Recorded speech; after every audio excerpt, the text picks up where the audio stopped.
Est-ce que vous pouvez me confirmer qu'on entend correctement au fond de la salle? Christian, vous montez le son, très bien. Autant qu'on le fasse tout de suite. Est-ce que c'est mieux là du coup? C'est peut-être un peu fort devant. Hop. Bon, on va couper la poire en deux, tout le monde sera satisfait. Alors je suis Olivier Pirat, je suis le délégué départemental du Parti chrétien-démocrate pour le département du Rhône. Je suis très heureux de vous retrouver pour cette première conférence COPER de l'année 2015, conférence qui a pour thème quelle réponse politique aux menaces islamistes. Alors c'est une conférence qu'on organise depuis 3 mois. On ne cherche pas à surfer sur l'actualité. Malheureusement, l'actualité nous montre à quel point il est urgent de s'intéresser à ces questions. J'ai un ami en voyant le thème de la conférence qui me demandait si celle-ci n'allait pas stigmatiser les musulmans. Donc pour ceux qui ne connaissent pas le Parti chrétien-démocrate, je tiens à répondre sans ambiguïté à cette question. Le Parti chrétien-démocrate est un parti politique dont une des spécificités est d'œuvrer au respect de la dignité de la personne humaine. C'est écrit dans nos statuts. Nous pensons que chaque personne est unique, douée de raison, vouée à la liberté, et qu'à ce titre-là, on ne peut pas l'enfermer dans une catégorie ou une autre. Donc clairement, on récuse tout amalgame. En l'occurrence, en la matière, on fait la distinction claire et nette entre les musulmans, c'est-à-dire les personnes, et l'islam et l'islamisme, s'il faut appeler ainsi les dérives de l'islam. Pour autant, le PCD est un parti politique, et à ce titre, il ne peut se soustraire à sa responsabilité qui est d'animer le débat public. Et en l'occurrence, nous considérons que le slogan, que l'argument du pas d'amalgame, est malheureux dans le sens où il est souvent utilisé pour couper court à toute réflexion, couper court à toute analyse de la situation.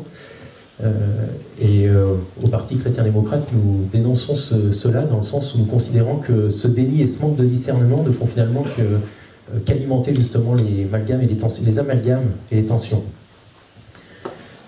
Au Parti chrétien-démocrate, nous voulons sur une ligne de crête entre la vérité et la bienveillance.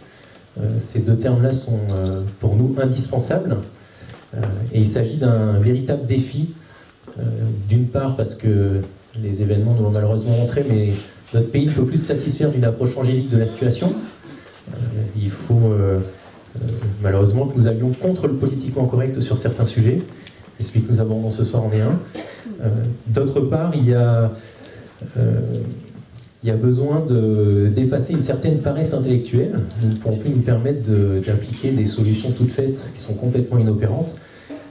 Il nous faut au contraire analyser chaque situation concrète, et le PCD là-dessus se veut au contact du réel, toujours avec bienveillance et vérité, être le fer de lance pour trouver et inventer de nouvelles solutions. Et à ce titre, nous nous voulons porteurs d'espérance, puisque nous avons la conviction qu'il n'y a aucune fatalité en la matière. Il y a urgence à prendre conscience de la gravité de la situation, urgence à avoir le courage politique d'appliquer certaines mesures, mais encore une fois, il n'y a aucune fatalité en la matière. Pour traiter ce sujet, je suis très heureux d'accueillir Samuel Laurent et Philippe Meunier. Samuel Laurent est consultant international. Il a sillonné et il sillonne encore les régions sous contrôle d'Al-Qaïda. La Libye, on pourrait citer beaucoup de pays, Irak, Syrie, Yémen, etc. Il est l'auteur aux éditions du Seuil de plusieurs livres, dont notamment Al-Qaïda en France, Révélation sur ces réseaux prêts à frapper, qui est paru en 2014, milieu d'année, et le dernier livre, L'État islamique, organigramme, financement et filière. Pour information, ces livres sont en vente au fond de la salle. Et Samuel se fera peut-être un plaisir de les dédicacer. Très bien. Donc voilà, merci d'être venu. Philippe Meunier, on le connaît bien à Lyon, il est député de la 13e circonscription du Rhône. Il est également conseiller régional et secrétaire de la commission de la défense nationale et des forces armées. Donc je tiens à vous remercier tous les deux d'avoir accepté notre invitation. Je voudrais également remercier tous les élus qui sont dans la salle. J'ai vu Agnès Guermont-Chemin qui est conseillère métropolitaine. Je remercie Bénédicte Louis qui est élu à Lyon, Marc Dubief à Bron, Marc-Yvan Tessier à Vourles. Je remercie également Monsieur Bertin Hugo, ancien maire d'Écully. Et je voudrais également remercier Mathieu Colombani. Mathieu Colombani est le délégué général du Parti chrétien-démocrate. Il se tient devant. Et il vient visiter la délégation du Rhône. Merci à lui et merci également à mes collègues délégués dans l'Ain et la Savoie, Jean Brossolet et Benoît Drivaz. Je vous propose, comme nous faisons d'habitude, de commencer par écouter nos intervenants et nous concentrerons les questions dans un deuxième temps. Nous avons gardé 1 heure à peu près pour celle-ci, donc voilà, vous aurez le temps de toutes les poser, ne vous inquiétez pas. Samuel Laurent, on va commencer. Je vais vous passer un micro, du coup. Vous avez écrit beaucoup sur l'organisation d'Al-Qaïda, l'organisation de l'État islamique, la stratégie qu'ils ont en France. Vous mentionnez également souvent un institut britannique, l'ICM Research, qui avait publié un sondage courant de l'été qui indiquait que 16% des Français avaient une opinion favorable ou très favorable de l'État islamique. Ce pourcentage montait à 27% pour les 18-24 ans. A contrario, on est à 2% en Allemagne, pour donner un ordre de grandeur. De l'autre côté, j'ai envie de dire, on a nos responsables politiques qui nous parlent de loups solitaires, d'actes isolés, de déséquilibrés, même si certains commencent à reconnaître qu'il y a un vrai problème avec les personnes qui partent faire le djihad en Syrie. Concrètement, de ce que vous voyez sur le terrain, est-ce que vous pouvez nous dire quelles sont les menaces islamistes qui pèsent aujourd'hui sur notre pays? Oui, bonsoir. Alors en fait, il y a plusieurs types de menaces aujourd'hui. C'est vrai que ça devient difficile quelque part d'essayer de pointer les loups solitaires ou au contraire les réseaux. Il faut savoir que les choses évoluent extrêmement vite aujourd'hui dans le monde djihadiste, dans la galaxie djihadiste, et un an, c'est le paléolithique. C'est-à-dire que par rapport à l'année dernière, où on avait en effet Al-Qaïda qui tenait encore le haut du pavé en Syrie, avec la fameuse brigade Jabhat el-Nusra, etc., on n'était pas du tout dans le même cas de figure qu'aujourd'hui, avec l'État islamique, donc sa montée, sa prise de pouvoir donc à Mossoul en Irak, etc., son expansion, pardon. Et donc voilà, la situation change considérablement. L'année dernière, on était en fait vraiment face au problème d'Al-Qaïda. Al-Qaïda a un mode opératoire qui est très différent de l'État islamique. À cette époque, en effet, il y avait des cellules.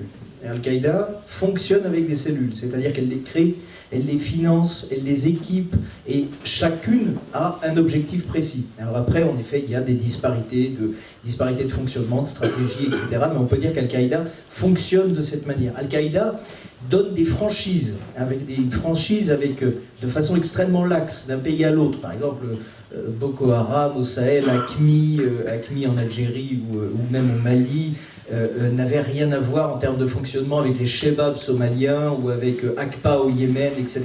Donc les choses étaient très décentralisées, mais par contre, en effet, en Occident, on avait quelque part cette idée de cellules, qui étaient des cellules dormantes et qui étaient des cellules prêtes à être réactivées. Le printemps arabe, et en particulier le printemps arabe syrien, avait donné un formidable coup de booster au groupe d'Al-Qaïda. Parce qu'en effet, il y avait beaucoup de monde qui partait, et déjà, dès 2012, fin 2012, beaucoup de gens qui revenaient, et qui revenaient de façon très clandestine et très structurée. 2013, ça a commencé à tout changer. L'avènement de l'État islamique a en fait complètement morcelé la donne. C'est-à-dire qu'on n'est plus dans une configuration uniquement de cellules, mais on revient dans une configuration de loup solitaire, chose qui devenait complètement obsolète avec Al-Qaïda. Les gens qui partent au sein de l'État islamique ne sont pas des gens qui reviennent au sein d'une structure. Pour comprendre la différence, c'est que l'émir, donc autoproclamé, l'émir Abou Bakr al-Baghdadi, se veut techniquement émir de tous les croyants. Alors, le problème, c'est que techniquement, c'est pertinent. C'est-à-dire qu'il y a un certain nombre de conditions à remplir dans le Coran pour être considéré comme émir et pour avoir un califat. Or, ces conditions, aujourd'hui, d'un point de vue très littéral, Baghdadi les remplit. Alors, bien évidemment, les musulmans ne sont pas dupes, une grande majorité reste attachés aux valeurs de la République, ou bien restent modérés, etc. Mais pour un petit nombre de gens qui sont sensibles à la propagande, en effet, des réseaux salafistes qui existent en Occident, qui existent en Afrique, dans le Moyen-Orient, même en Asie, etc., ça trouve une certaine logique. Et en tant que commandeur des croyants, Baghdadi donne des ordres à la volée. C'est-à-dire que si par exemple cette salle est pleine de musulmans et que 5 d'entre eux vont considérer que je suis Baghdadi, l'émir légitime des croyants, donc Émir al-Mouminin.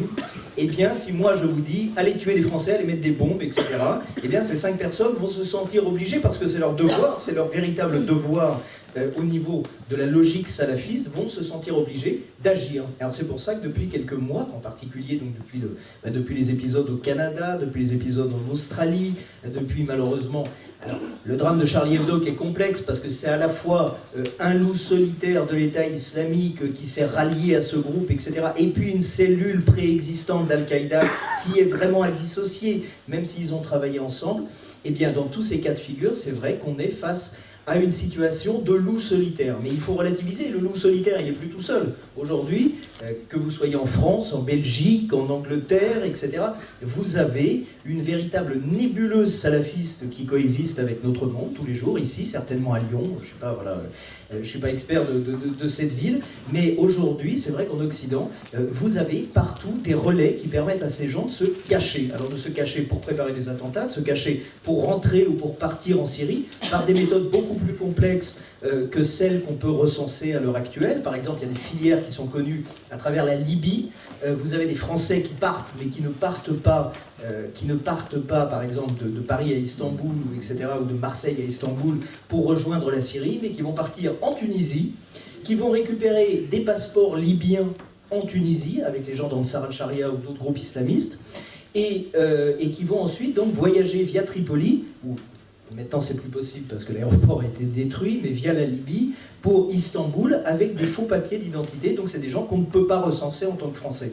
Donc ce que je veux dire, c'est qu'aujourd'hui c'est extrêmement complexe, les réseaux sont très bien établis, et on l'avait déjà vu avec Nemouche, qui était quand même parti en Syrie, qui s'était battu avec l'État islamique, qui était revenu en France, enfin revenu en Europe, qui avait été signalé aux services français par les services allemands au moment de son retour, et qui a réussi à rester infiltré, à rester caché pendant des mois. Comment il a fait pour obtenir de l'argent, comment il a fait pour obtenir un abri, comment il a fait pour obtenir des armes. Tout ça, c'est des réseaux qui existent à travers des gens comme le prêcheur britannique Anjem Choudary, à travers des groupes qui sont dissous mais qui existent toujours et qui au contraire se développent comme Sharia for Belgium, Sharia for Holland, etc., Forces Analysées en France.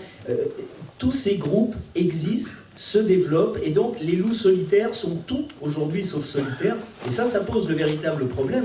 C'est-à-dire qu'au niveau de l'État islamique aujourd'hui, on a beaucoup de gens qui rentrent, beaucoup plus même que les chiffres officiels. Ça, c'est une certitude, parce que quand aujourd'hui le gouvernement parle de 1218 ou 1128, je me souviens plus, personnes impliquées dans le djihad, il est évident que c'est des gens qui repèrent. Pour être aussi précis, on parle de 1128 personnes, c'est bien la preuve que c'est des gens qu'on connaît. Et donc, à côté de ça, il ne faut quand même pas oublier que nos services sont malheureusement loin d'être parfaits, comme tous les services du monde, et que bien évidemment, il y a beaucoup de monde qui passe au travers des mailles du filet.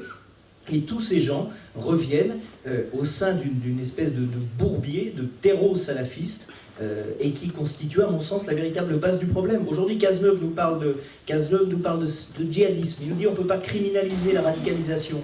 Mais c'est complètement stupide. Là, le djihad n'est pas le problème. Le problème, c'est l'idéologie qui l'engendre. C'est-à-dire que le djihad, c'est pas une religion. Vous n'êtes pas djihadiste. Voilà, vous êtes musulman, salafiste. Et les 4 piliers de l'islam salafiste, c'est pas les piliers de Wikipédia, et ça, on en a beaucoup débattu avec des chercheurs, etc., qui disaient, mais non, les piliers de l'islam, c'est l'aumône, c'est la profession de foi, c'est le pèlerinage à la Mecque, etc. Et bon, il y en a 5. Mais ça, quand vous parlez à un salafiste, il vous dit non. Ça, c'est les obligations visibles du croyant. Ça s'appelle texto, c'est les obligations visibles du croyant. Mais ce n'est pas les fondements de l'islam, et en particulier de l'islam salafiste. Les fondements de l'islam salafiste, il y en a 4. Le premier, il est très théologique, c'est la reconnaissance de l'existence de Dieu, ça s'appelle le tawhid. La deuxième, c'est ce qu'on appelle al-wala al-bara, et là ça devient intéressant parce que c'est la dissociation, l'impossibilité pour un musulman de s'associer à un non-musulman contre un musulman. Ça a donné les guerres, par exemple, enfin le retournement de Ben Laden au moment, par exemple, de la guerre d'Irak, de la première guerre d'Irak, quand les Saoudiens ont permis aux Américains de s'installer et de combattre depuis leur sol un autre musulman qui était Saddam Hussein. Donc ça, c'est le deuxième pilier. Le troisième pilier, c'est la dawa, l'obligation de propager l'islam, de faire du prosélytisme. Et le quatrième pilier, c'est le djihad. Alors ça, c'est pas quelque chose qu'on sort de notre chapeau comme ça, c'est simplement quelque chose que vous expliquent des gens comme le plus grand idéologue reconnu aujourd'hui du salafisme radical, enfin salafisme, même pas radical, il n'y a pas de salafisme modéré, mais le plus grand idéologue du salafisme qui s'appelle Cheikh Omar Bakri, que je connaissais très bien, qui a été arrêté par les Libanais l'année dernière, et qui vous expliquait ça de façon très logique. Et le quatrième pilier, c'est le djihad. C'est-à-dire que quand vous n'êtes plus en possibilité de répandre la parole de l'islam, de faire votre prosélytisme, quand on bloque votre prosélytisme, à ce moment-là, vous entrez dans le djihad qui constitue le quatrième pilier fondateur, et désolé pour Wikipédia, mais qui constitue le quatrième pilier fondateur de l'islam radical. Alors après, on peut débattre sur la véracité, sur le fait qu'il y a une interprétation, toujours est-il que, en effet, ces gens obéissent à cette forme d'islam, qui est un islam rigoriste, sans interprétation,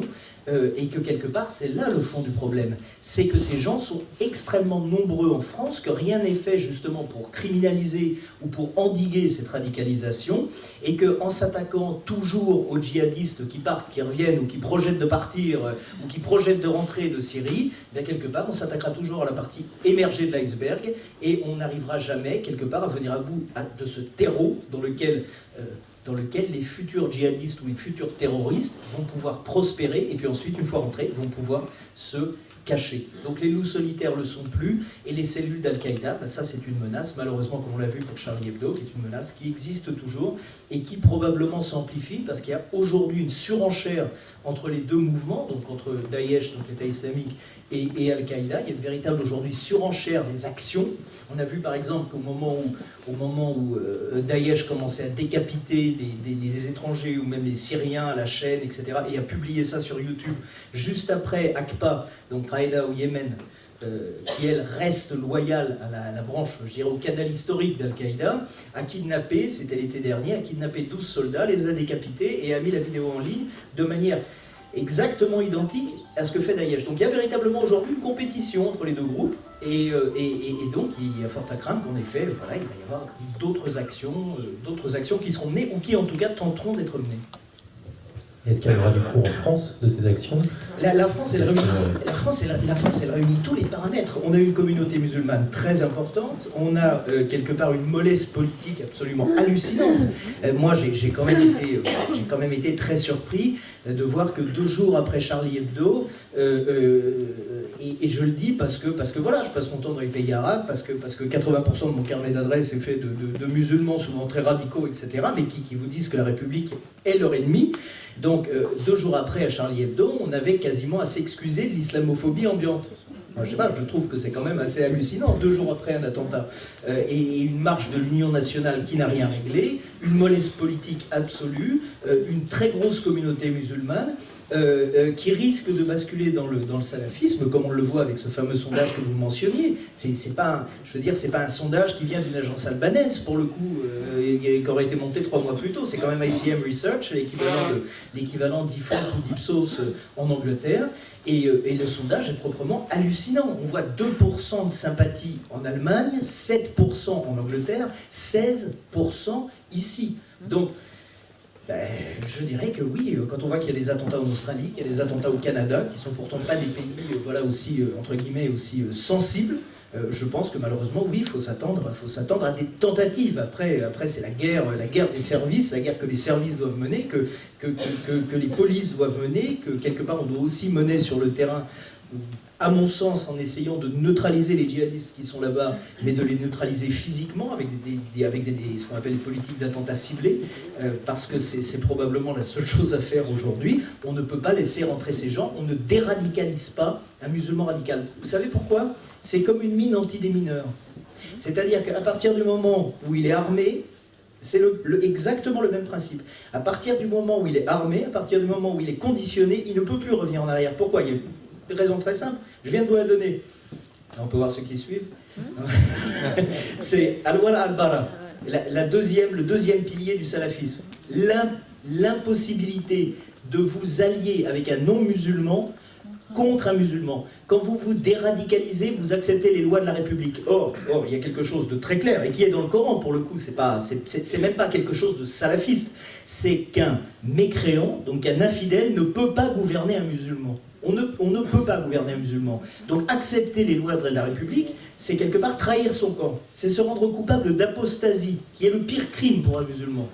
Donc pour les déradicaliser, bon courage. Les Saoudiens ont essayé, en dépensant des dizaines de milliards de dollars, pour le coup, parce que voilà, à force de prêcher le wahhabisme, ils ont commencé à avoir des problèmes. Ils ont essayé de déradicaliser les types d'Al-Qaïda, en leur expliquant que le salafisme c'était bien, mais que voilà, le terrorisme en Arabie Saoudite c'était pas une bonne chose, qu'on pouvait cohabiter avec les autorités, etc. Machin. Ça n'a jamais marché. Saif el-Islam, le fils de Kadhafi, avant que très intelligemment, ça a vraiment encore une belle erreur de notre part, oui, voilà, avant qu'on décide de dézinguer son papa, pour le coup, Saif el-Islam en 2009 avait été chargé par son père de déradicaliser donc les gens d'Abu Slim, qui était le grand pénitencier islamiste en Libye, qui quelque part concentrait tous les aspirants au djihad, les anciens d'Afghanistan, les anciens du Soudan, etc., les proches de Ben Laden. Ça n'a jamais marché. Et pourtant, là, pareil, c'était véritablement pas une pétromonarchie, mais c'était un